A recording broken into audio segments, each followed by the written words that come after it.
I never thought a single group chat message could start an emotional landslide. But when Coral dropped her big announcement into our friend group last month, my phone lit up like a festival. "We're engaged," she'd written, followed by 20 heart emojis and a blurry selfie of her and her fiancé, Drew, grinning with champagne flutes. We all screamed in the chat while text screamed. Coral was the youngest of us, the baby of the group, and she'd always been the one to daydream about weddings. She'd collect Pinterest boards like they were Peach-Em cards. So, when she got engaged, it felt like her fairy tale was finally kicking off. We celebrated in person the following weekend. There was wine, confetti, and one of those metallic bride-to-be sashes she insisted on wearing. Coral glowed. She had that infectious excitement that made everyone want to believe in happily ever after, even the cynical ones among us. I remember thinking how happy I was for her, how deserved her joy felt. But joy, as I was about to learn, can morph into delusion when it collides with the word free. A week later, Coral invited us all to brunch. I assumed it was another excuse to bask in her engagement glow. But halfway through mimosas, she clasped her hands and said, "Okay, you guys, I've decided something amazing. Drew and I are going to have a totally free wedding." I laughed, thinking she was joking, like City Hall. She shook her head, eyes gleaming. "No, a full wedding. Ceremony, reception, everything but without spending a dime." There was a beat of silence. Then Layla, ever the gentle one, said, "Oh, like a minimalist elopement." Coral grinned wider. "Not exactly. I've been watching these TikToks people are doing free weddings. You just have to be creative. Like, instead of paying for a venue, you find someone with a big yard who's, supportive of love.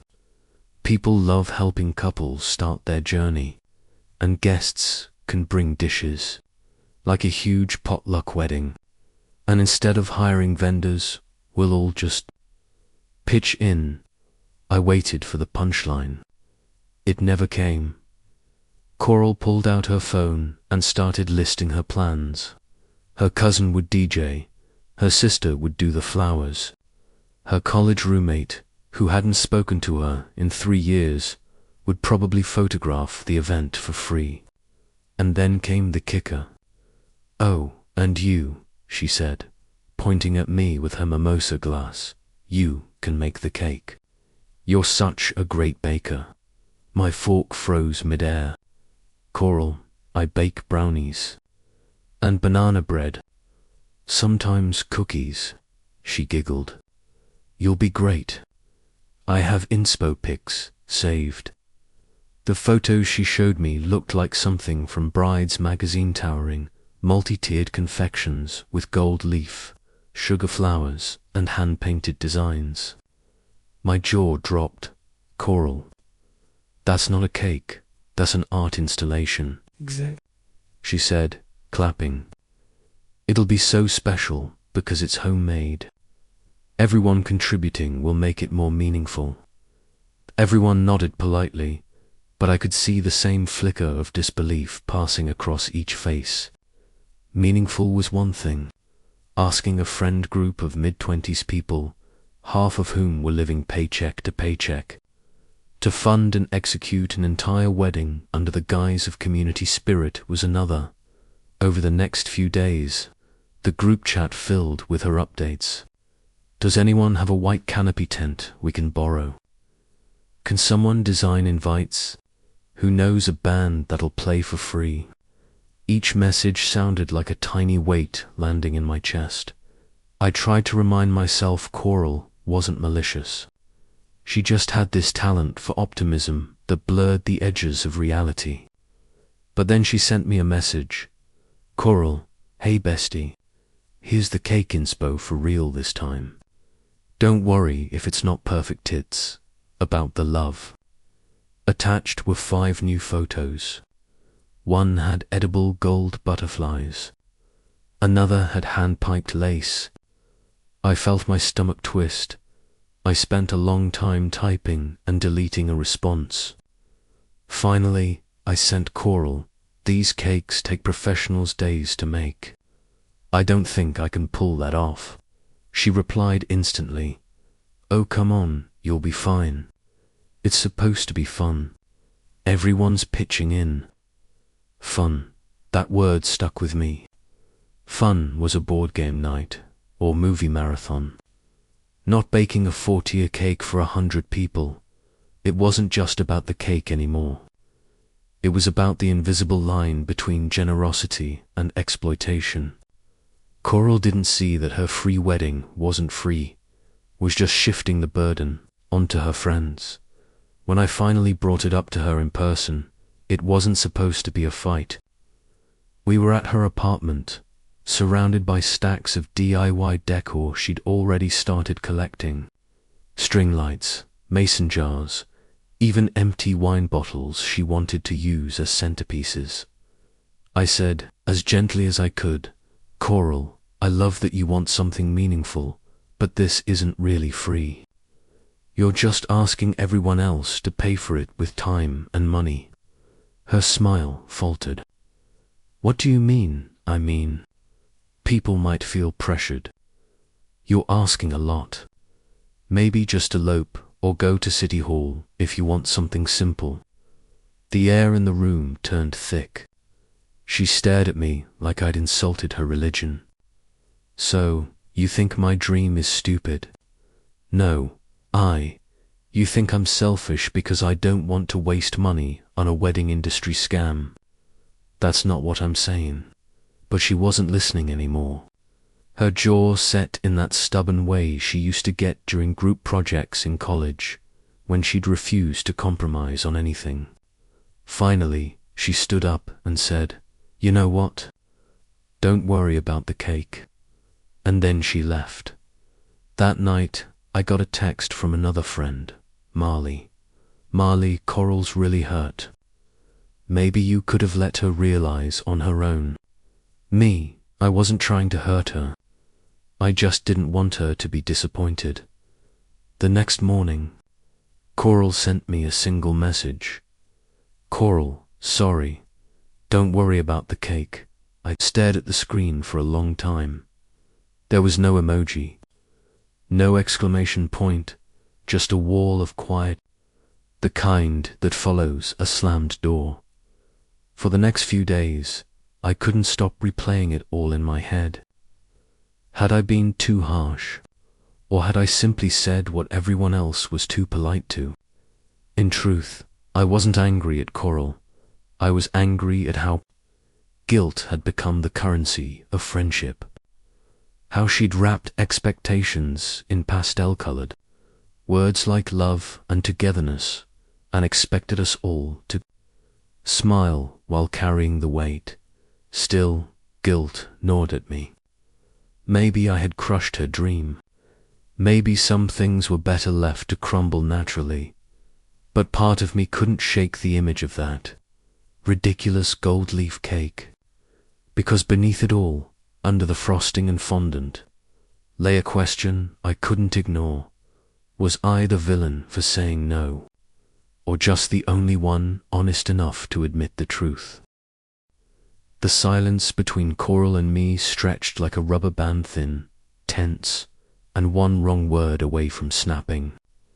Days passed, and our group chat became oddly polite.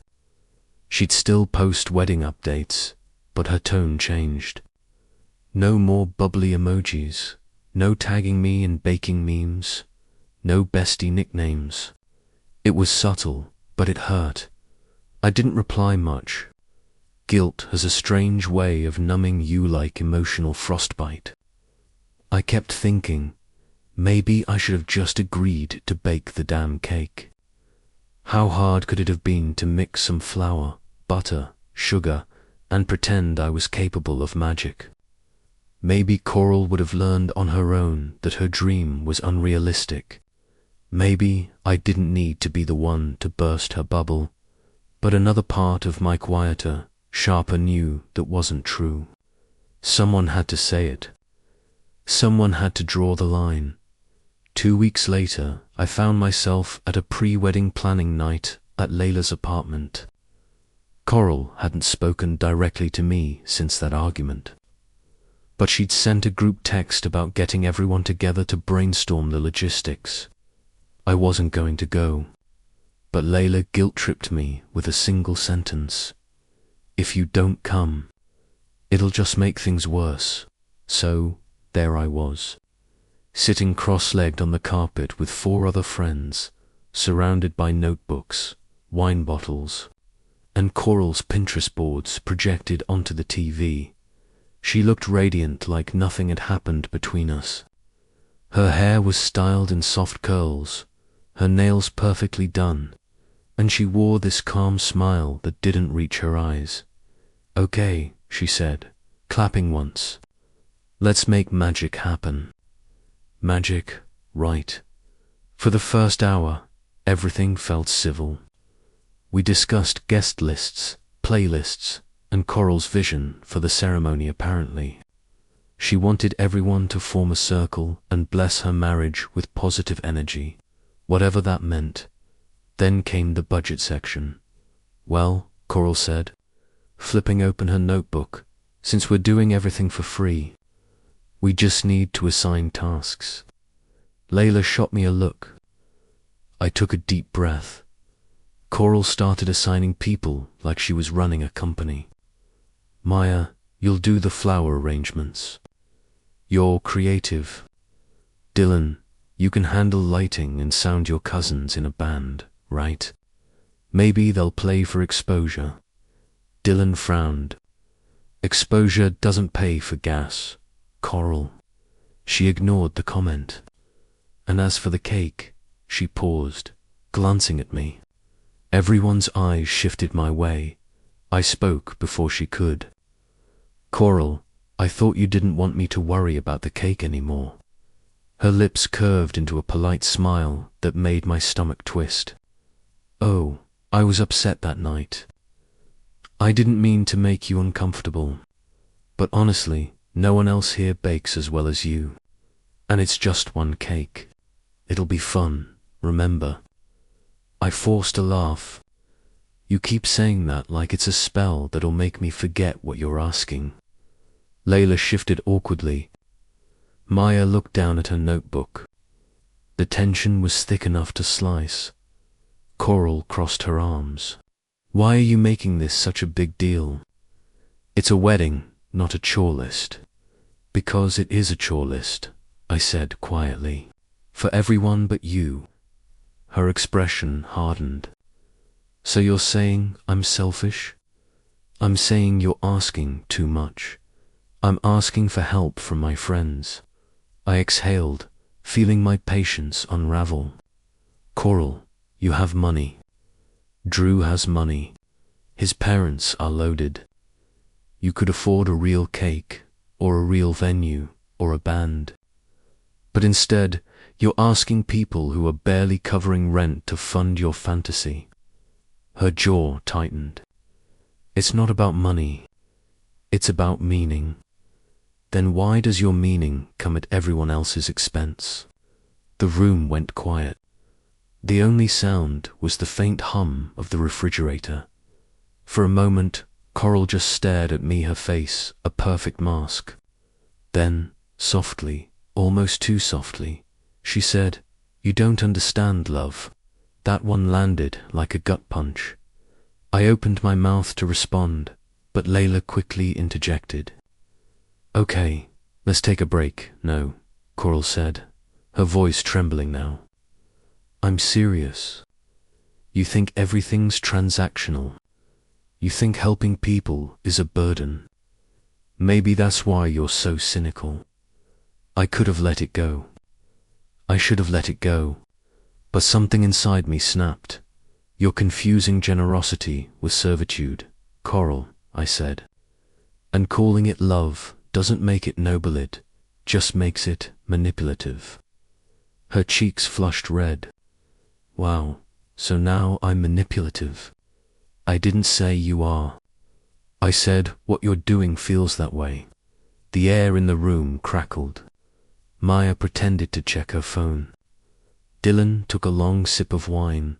Finally, Coral whispered, "Maybe you shouldn't come to the wedding."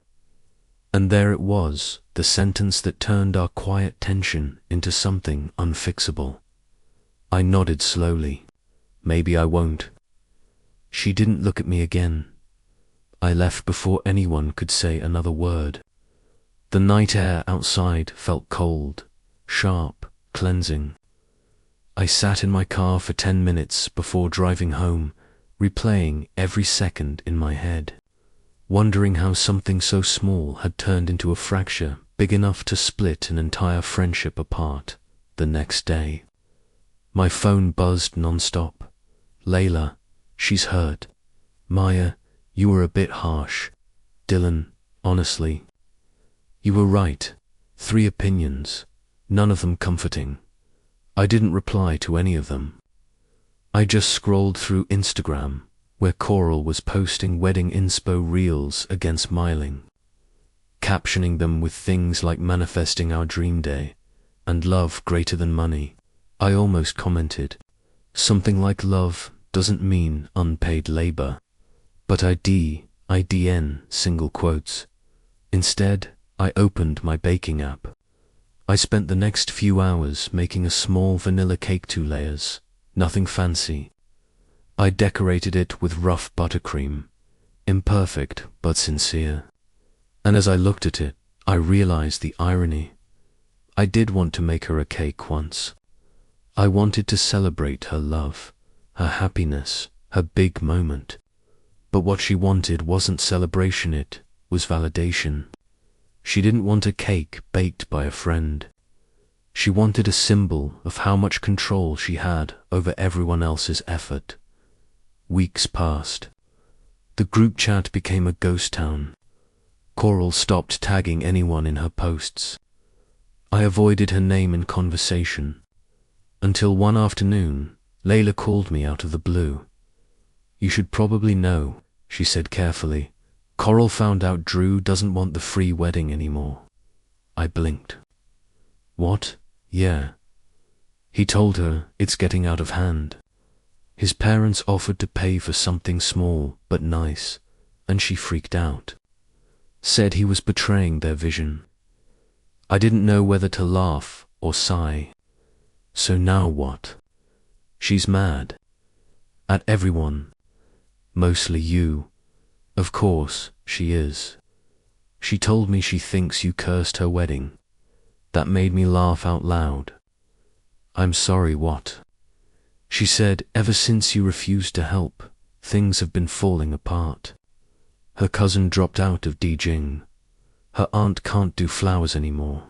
And the woman who offered her backyard changed her mind. She's calling it bad energy." I rubbed my temples. Bad energy or bad planning? Layla hesitated. "Honestly, both." That night, I got another message from Coral, short, clipped, brittle. "Coral, I hope you're happy. You got what you wanted, taught me." "Coral, I never wanted this." "Coral, then why did you ruin everything?" I didn't respond. I couldn't. There was nothing to say that wouldn't twist the knife further. But even through the guilt, something else crept in, something I didn't want to name. Relief, because for the first time in weeks, I wasn't pretending anymore. The wedding was supposed to happen in late September, under fairy lights and oak trees, with mismatched chairs and wildflowers in mason jars. At least, that's how Coral had described it before everything collapsed. By the time the date rolled around, there was no wedding, no tent, no potluck, no DIY decor. Just whispers in our friend group about how Coral and Drew had postponed indefinitely. The truth was uglier. It was Layla who finally told me what happened. "They broke up," she said, voice hushed, as though speaking too loud might make it more real. Apparently, it got really bad. Drew told her he couldn't deal with the stress anymore. Said she was turning their engagement into a social experiment. His words, not mine. I didn't know how to react. Part of me wanted to feel sympathy, but another part, one that still smarted from being painted as the villain, couldn't find it right away. She's devastated, Layla added. She said everyone abandoned her. She's barely left her apartment. That night, I sat on my couch, staring at my phone, thumb hovering over Coral's contact. I must have typed and deleted 10 different versions of a message. I'm sorry things turned out this way. I didn't mean for this to happen. Are you okay? Nothing sounded right. Everything felt either too cold or too self-centered. In the end, I put my phone face down and told myself maybe silence was the kindest response. But silence, it turned out, doesn't always heal. Sometimes it festers. 2 weeks later, I ran into Coral at the farmer's market. She was wearing sunglasses even though it was cloudy, her hair tied up in a messy bun. For a moment, I almost didn't recognize her. Gone was the gleaming, bubbly energy that used to fill every space she entered. She looked smaller somehow, like her confidence had deflated. When she noticed me, she froze. We stood there, staring at each other between stalls of flowers and fruit. "Hey," I said, cautious. "Hey." An awkward beat passed. I gestured toward the baskets of strawberries. "Still planning to make those wedding cocktails you used to talk about?" She laughed softly, a brittle sound. "No wedding? No cocktails?" I nodded, unsure what else to say. Then she surprised me. "You were right." It took me a moment to process that. "About what?" "Everything," she said. "The wedding, the expectations." I was so caught up in trying to prove something to make it look effortless that I didn't realize I was just dumping my stress onto everyone else. Her honesty hit harder than any insult could have. I felt my throat tighten. "I didn't want to hurt you, Coral. I just couldn't keep pretending it made sense." She nodded. "I know, I was embarrassed. Not because of what you said, but because it was true.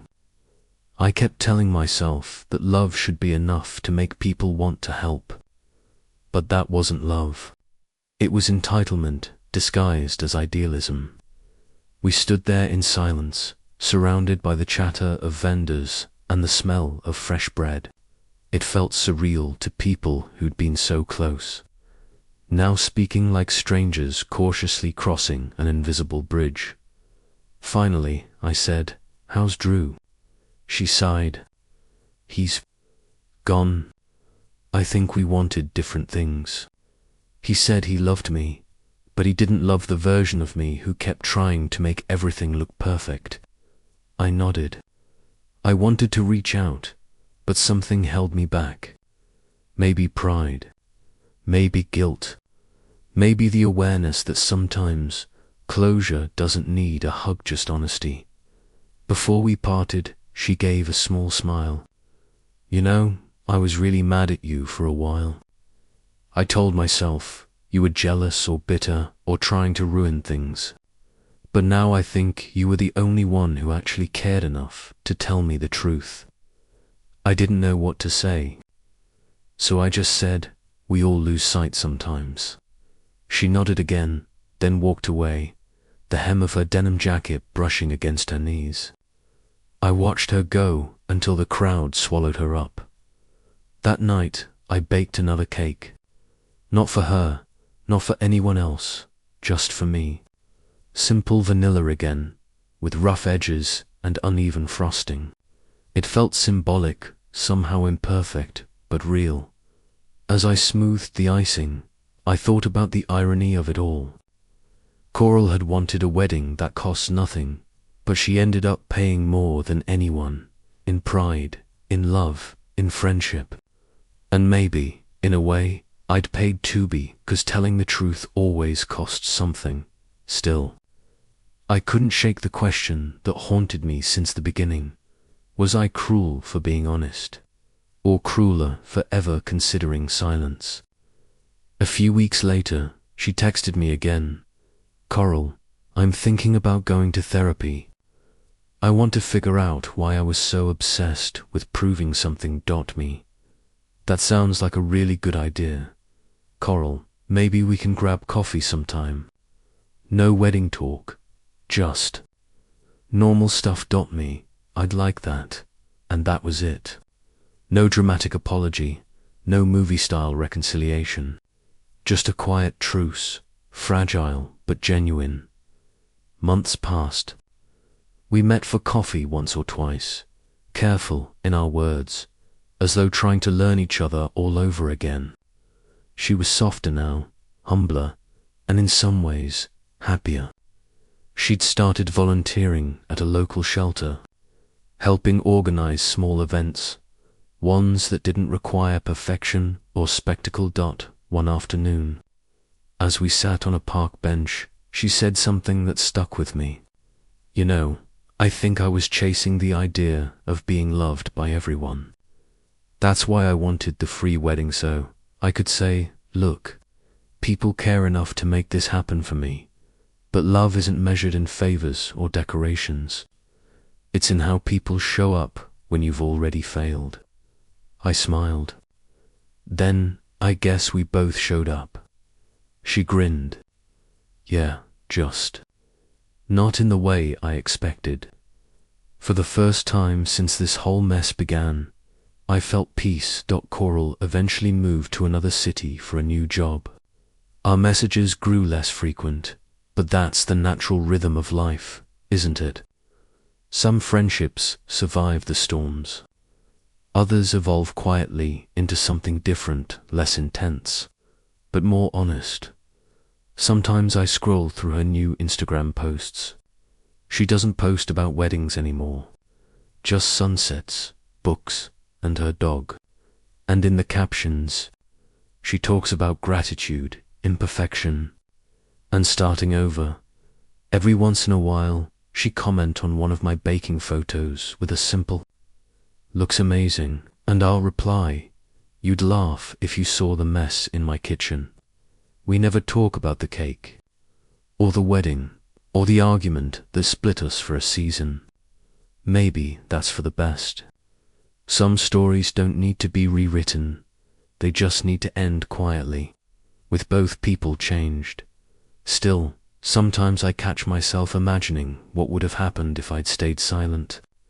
If I'd smiled and nodded and baked the impossible cake just to keep the peace. Maybe Coral would have had her free wedding. Maybe she would have posted pictures and written long captions about community and love. But under it all, resentment would have baked into every layer. Mine, hers, everyone's. So maybe honesty, even when it hurts, is its own kind of kindness. The kind that doesn't sparkle in photos but lingers in the spaces where people learn to grow. I still bake on weekends. Sometimes for friends, sometimes for strangers, but never out of obligation. Only love. The real kind, the messy, uneven, beautifully imperfect kind that asks for nothing in return. And every time I set a cake on the counter, I think about Coral's free wedding, and how nothing in life is ever truly free. Not forgiveness, not friendship, but some things are worth the price.